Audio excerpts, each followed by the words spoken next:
So ayun mga ka-travelers, napakita ko na sa inyo yung attraction dito sa Elephant Mountain. So ngayon, pababa na tayo, iikot na tayo.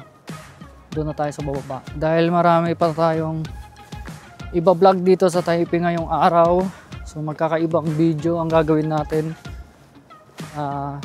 Itong araw din to, magbablog ako sa ibang lugar. Pero baka gabihin na ako sa ibang area sa part ng Taipei. Kaya okay lang yan. Panoodin nyo na lang mga ka-travelers yung ibang part ng aking vlog dito sa Taipei. Di ko muna papuputulin tong video na to dahil marami pang attraction ng ating makikita rito sa Elephant Mountain mga ka-travelers. Ayan. Di tayo makapag-picture doon dahil maraming tao, no? Di natin ma-set up yung camera natin. Pero dito, mayroon akong nakitang magandang view para sa inyo mga ka-travelers.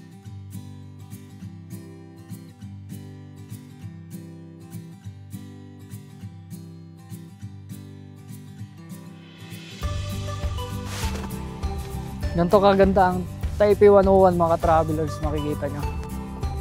So ayun mga ka-travelers, umulan na. Nabutan na tayo ng ulan dito sa taas pero okay lang yan. Kasama sila yan natin ang ganda ng Taipei 101 mga ka-travelers. Dito lang yan sa taas ng Elephant Mountain mga ka-travelers. So yun, tara mga ka-travelers. Tayo bababa na dahil umuulan, baka maabutan tayo ng malakas na ulan dito. Wala tayong kapote. Tara mga ka-travelers, tayo bababa na. At pupuntahan natin yung Takemura. Isakamura ba yun? So di ko ma-memorize yung pangalan ng lugar na yun. So yun yung isa pang attraction dito sa Taipei. Masarap talagang umakyat sa mga ganitong sa mga ganitong attraction. Kasi nakakamangha. Tapos na-exercise ka pa mga ka-travelers. Na-explore mo pati yung lugar nila, mga kalikasan nila dito sa Taiwan. Tapos hindi lang sa pagtatrabaho dito sa Taiwan, nai-enjoy mo yung buhay dito kasi syempre kung ikaw naman pagod sa trabaho, 'di ba? Mayroon kang karapatan para mag-enjoy at i-relax mo yung sarili mo sa mga ganitong pasyalan. Tapos nga pala mga ka-travelers, hindi magastos ang pagpapasyal dito. Hindi magastos yung mamamasyal ka rito. Hindi ka gagastos ng malaki. Hindi yung 1,000 NT mo, sobra na yan. Baka hindi pa nga maubos yan eh. Kasama na lahat dyan. Depende na lang kung kakain ka ng mga mamahalin. Siyempre ang ginagawa ko lang kasi pumupunta lang ako sa mga attraction tulad nito.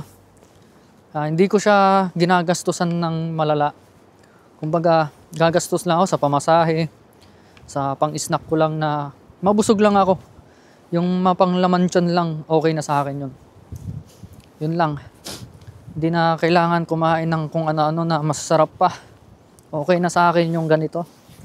Yung mapasyalan mo, makita mo, busog na ako mga ka-travelers.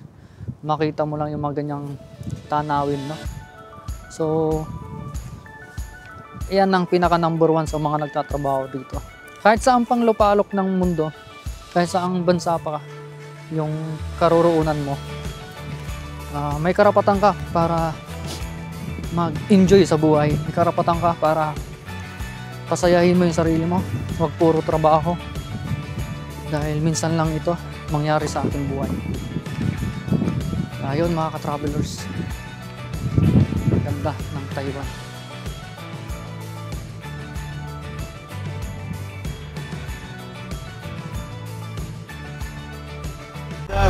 It's caught in the crossfire.